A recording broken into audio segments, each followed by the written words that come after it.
क्या आपके साथ भी ऐसा होता है कि रात में अचानक हाथ की उंगलियां सुन्न पड़ जाती हैं? मोबाइल चलाते समय हाथों में झुंझुनी या दर्द या सुन्नपन महसूस होता है, या कभी कभी करंट जैसा झंझनाहट भी होता है? तो ये सिर्फ एक थकान नहीं, ये आपको एक वार्निंग सिग्नल हो सकती है आपके नर्वस सिस्टम की तरफ से, जिसको अनदेखा नहीं करना चाहिए। आज के इस वीडियो में हम जानेंगे कि हाथों के सुन्नपन क्यों होता है और इसके पीछे क्या प्रमुख बीमारियां हो सकती हैं और इसका इलाज कैसे किया जाएगा।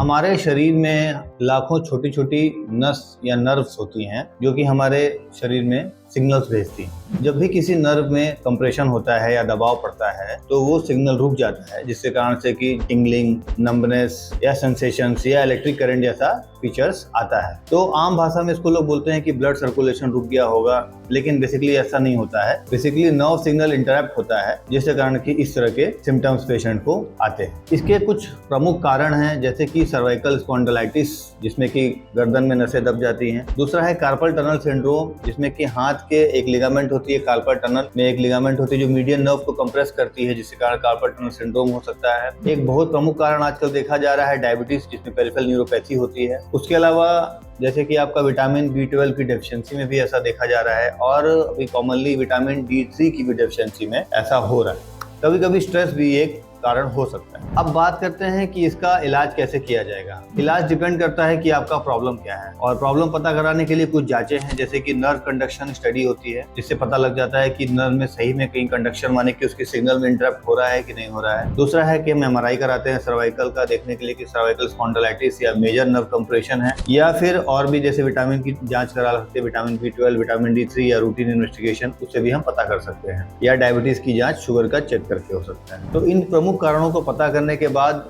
हम अलग अलग तरीके से उसका ट्रीटमेंट करते हैं। अगर सर्वाइकल स्पॉन्डिलाइटिस बहुत ज्यादा है, नर्व कंप्रेशन बहुत ज्यादा सीवियर कैटेगरी में आ गया है, तो उस केसेस में सर्जरी होती है। कार्पल टनल सिंड्रोम कई बार देखा गया है कि थायराइड बीमारी से भी एसोसिएटेड होता है, तो कार्पल सिंड्रोम का भी ट्रीटमेंट सर्जरी है, लेकिन ज्यादातर केसेस में हम लोग इसको मेडिसिन से ठीक करने की कोशिश करते हैं। इसके अलावा आप लाइफस्टाइल मॉडिफिकेशन कर सकते हैं, अपने शुगर को कंट्रोल रखिए, रेगुलर योगा एक्सरसाइज करिए, अपना पोस्चर सुधारिए। अगर आप कंप्यूटर पर देर तक काम कर रहे हैं तो स्क्रीन टाइम अपना कम करिए या एक सही पोस्चर में करिए, थोड़ा मॉर्निंग वॉक करिए, और साथ ही साथ कुछ मेडिकेशन लेनी भी जरूरी है। अगर आपको या आपके परिवार में या आपके आसपास किसी को भी इस तरह के हाथों में झुंझुनाहट या टिंगलिंग या करंट जैसी समस्या हो रही है, तो आप आके हमसे जरूर मिलें। अगर आपको वीडियो अच्छा लगा हो तो वीडियो को लाइक करें, चैनल को सब्सक्राइब करें और बेल आइकन दबाना ना भूलें।